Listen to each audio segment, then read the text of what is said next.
பார்க்க மாட்டோம் என்றும் உறுதிமொழி எடுத்துள்ளனர். மாநாட்டில் கிட்டத்தட்ட 1,00,000க்கும் அதிகமான தொண்டர்கள் கூட்டத்தில் கலந்து கொண்டு அனைத்து கட்சிகளையும் திரும்பி பார்க்க வைத்துள்ளன.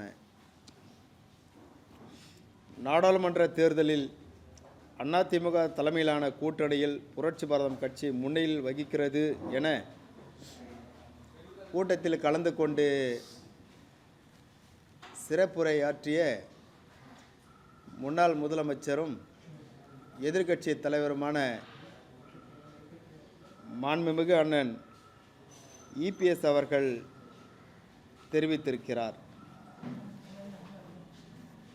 திராவிட மாடல் என கூறிக்கொண்டு மக்களை ஏமாற்றி கொண்டிருக்கும் திமுக அரசுக்கு எதிராக அண்ணா திராவிட முன்னேற்றக் கழகம் திரட்டும் மக்களின் நன்மை சார்ந்த கூட்டணிக்கு புரட்சி பாரதம் கட்சி துணை நிற்கும் என்று தெரிவித்துக் கொள்கிறேன்.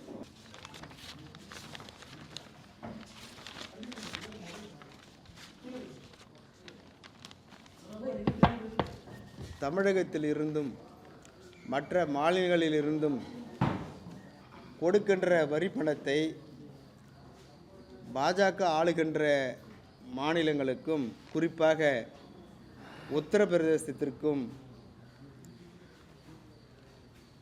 நிதி உதவியை அதிகமாக அளித்து அந்த மாநிலத்தை வளர்த்தெடுக்கின்ற ஒரு சூழ்ச்சி பாஜக அரசிடம் இருக்கின்றது. அதற்கு 50 ஆண்டுகளாக திராவிட கட்சிகள் என்ன செய்தது என்பதையும் பாஜக ஆளுகின்ற மாநிலங்கள் எந்த அளவிற்கு வளர்ந்திருக்கிறது என்பதையும் ஒப்பிட்டு பார்க்கின்ற வகையிலே தமிழகத்தில் இருக்கின்ற பாஜகவினர் சொல்லுகின்றனர். மத்தியிலும் நிதியமைச்சர் போன்ற அமைச்சர்களும் சொல்லிக் கொள்கிறார்கள். அந்தந்த மாநிலங்களிலே வருகின்ற வரி பணத்தை மத்திய அரசு அந்த மாநிலங்களுக்கு திருப்பி அந்த மாநிலடைய வளர்ச்சிக்காக கொடுத்தால் மற்ற மாநிலங்களும் பாஜக ஆளுகின்ற மாநிலங்களும் எந்த அளவிற்கு வளர்ச்சி பெற்றிருக்கிறது என்று கண்டிப்பாக அதை சொல்ல முடியும். ஆனால் ஒட்டுமொத்தமாக அனைத்து மாநிலத்தினுடைய வரிகளையும் ஒரே மாநிலத்துக்கு கொடுத்து அந்த மாநிலத்தை வளர்த்தெடுத்து மற்ற மாநிலங்களோடு ஒப்பிடுவதில் இது கண்டிப்பாக பாரபட்சமாக ஒருதலை பட்சமாக பிஜேபி ஆளுகின்ற மாநிலங்களெல்லாம் வளர்ந்திருக்கிறது என்று மக்களை ஏமாற்றுவதற்கு அவர்கள் செய்கின்ற ஒரு நாடகம்தான், அநியாயம்தான். தமிழ்நாட்டை ஏமாற்றி உத்தரப்பிரதேசத்துக்கு நிதியை கொடுக்கின்ற ஒரு சூழ்நிலை இங்கே உருவாகி கொண்டிருக்கின்றது.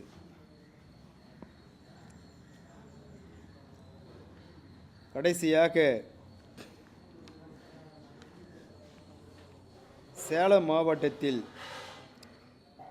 ஒரு வயதான ஏழை எளிய விவசாயி கண்ணையன் கிருஷ்ணன் அவர்களுடைய சாதி பெயரை குறிப்பிட்டு அமலாக்கத்துறை அவர்களுக்கு நோட்டீஸ் அனுப்பியிருக்கிறது. இதில் என்ன விசேஷம் என்று சொன்னால், அந்த இடத்தை சேலத்தில் இருக்கின்ற பிஜேபியை சேர்ந்த குணசேகரன் என்பவர் அந்த ஏழை விவசாயிகளை மிரட்டி இடத்தை வாங்குவதற்கு முயற்சித்திருக்கிறார். அவர்கள் இந்த இடத்தை விவசாயம் செய்து தான் நாங்கள் வாழ்ந்து கொண்டிருக்கின்றோம், எங்களிடத்தில் வேறு ஒன்றும் கிடையாது என்று சொல்லியிருக்கிறார்கள். அதற்காக அந்த பிரமுகர் அமலாக்கத்துறையிடம் சொல்லி அவர்களுக்கு சாதி பெயரோடு அவர்களுக்கு நோட்டீஸ் அனுப்பியிருக்கிறார்கள். ஆக இதில் இருந்து என்ன தெரிகிறது என்று சொன்னால், பாஜகவில் இருக்கின்ற சாதாரண ஆட்கள் கூட அமலாக்கத்துறையை ஈஸியாக நாட முடியும். அவர்கள் சொன்னார் யாருக்கு வேண்டுமானாலும் நோட்டீஸை அனுப்பி அவர்களை மிரட்ட முடியும், அல்லது சிறையில் தள்ள முடியும், அல்லது அந்த சொத்துக்களை அவர்கள் ஏமாற்றிக்கொள்ள முடியும் என்கின்ற ஒரு நிலை இன்றைக்கு உருவாகி இருக்கிறது. ஆக அமலாக்கத்துறை என்பது பாஜகவுடைய ஏவல் துறையாக செயல்பட்டு கொண்டிருக்கிறது. எப்படி தமிழகத்திலே காவல்துறை ஏவல் துறையாக செயல்பட்டு கொண்டிருக்கின்றதோ அதேபோல் மத்தியிலும் அமலாக்கத்துறையும் மற்ற துறைகளும் பாஜகவினுடைய ஏவல் துறையாக செயல்பட்டு கொண்டிருக்கிறது. மக்களுக்கு நல்லதை செய்வார்கள் என்று எதிர்பார்த்தால் இவர்கள் ஒருவரை ஒருவர் பழிவாங்கிக் கொள்வதும் அல்லது அவருடைய சொத்துக்களை முடக்குவதற்கும் அல்லது பிடுங்குவதற்கும் இந்த துறைகளை பயன்படுத்துவது, இதையெல்லாம் மக்கள் பார்த்து கொண்டு இருக்கிறார்கள். கடந்த அதிமுக ஆட்சியில் இருக்கக்கூடிய அந்த ரகசியத்தை வெளியே சொன்னால் திரு எடப்பாடி பழனிசாமி திகார் சிறைக்கு போவார்னு சொல்லிட்டு திரு பன்னீர்செல்வம் சொல்லியிருக்காரு. அந்த குற்றச்சாட்டை எப்படி பார்க்குறீங்க? அது என்ன குற்றச்சாட்டுன்றது அவர் தான் பத்திரிக்கிட்ட சொல்லணும். என்ன குற்றச்சாட்டுன்றது அவர் சொன்னால் தானே தெரியும். இவர் என்ன சொல்கிறாருன்னா, இவர் எந்த விதமான குற்றமும் கிடையாது, எந்த விதமான தவறும் எங்கள் பேரில் கிடையாதுன்னு அவர் சொல்கிறாரு. ஆனால் இவர் இந்த மாதிரி சொல்கிறாரு. அது என்னன்னு சொன்னால் தானே தெரியும். இப்போ அவர் பாஜகவோட ஆதரவு நிலைப்பாட்டில் இருக்காரு, இவங்க பாஜகவோட எதிர்நிலையில் இருக்காங்க. ஆமாம். இது அதிமுகவில் இருக்கக்கூடிய தென் மாவட்டங்களோ இல்லை அவரை மையப்படுத்திருக்கிற மதுரை மாவட்டங்களோ ஒரு பாதிப்பை ஏற்படுத்துமா? அது எப்படி ஏற்படுத்தும்? ஏற்கனவே தென் மாவட்டங்களில் இருக்கிற எல்லா மாவட்டத்திலையும் ஒவ்வொரு அமைச்சர் இருந்தவங்க இருக்காங்க இல்லையா? அப்புறம் அவங்களாம் அப்போ வெற்றி பெற்றுத்தானே. அதனால் அது பெருசாக பாதிக்கப்படாது. அவங்க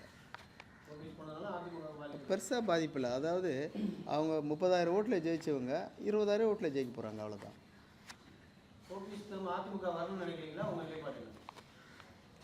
அது நான் அதிமுகவாக இருந்தால் சொல்லலாம். இல்லை, அது அவங்க சொன்னால் தான் அது சரியாக இருக்கும், நம்ம சொல்கிறது இல்லை.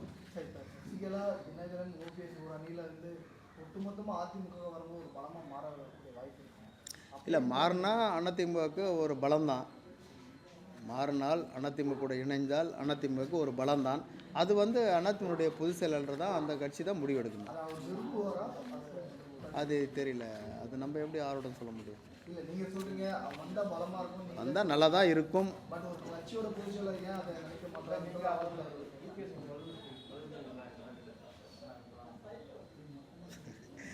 அது நம்ம சொன்னால் சரியாக இருக்குமா? சரி, இப்போ திமுக மெகா கூட்டணியாக பல கட்சிகள் தொடர்ந்து இருக்குது. ஆனால் அதிமுகவோட கூட்டணியாக பார்த்தீங்கன்னா ஒரு சில கட்சிகள் தான் இருக்குது. அப்போ வலுவான ஒரு இடத்துல திமுக இருக்குது. இல்லை, இப்போது இந்திய கூட்டணியில் புதுசாக 2-3 கட்சிங்க இணையுது. அப்போ அங்கே சீட்டு பிரச்சனை கண்டிப்பாக வரும். சீட்டு பிரச்சனை கண்டிப்பாக வரப்போகுது. என்ன சொல்ல போனாக்கா, காங்கிரஸ் கொடுத்த சீட்டு தான் எடுத்து கொடுக்க போகிறாங்க. அப்போ காங்கிரஸ் சீட்டு குறையும். அப்போ என்ன பண்ணுவாங்கன்னா, காங்கிரஸ் கண்டிப்பாக அதிருப்தி ஆவாங்க. அதனால் என்ன பண்ணுவாங்கனாக்கா, அங்கே போனாக்கா சீட்டு அதிகமாக கிடைக்கும். ஏற்கனவே அதிமுக காங்கிரஸ் ஏற்கனவே இருந்த கூட்டணி தானே, நல்ல கூட்டணி தானே அது இல்லை. அதனால் அந்த கூட்டணிக்கு காங்கிரஸ் வர்றதுக்கான வாய்ப்புகள் அதிகமாக இருக்குது.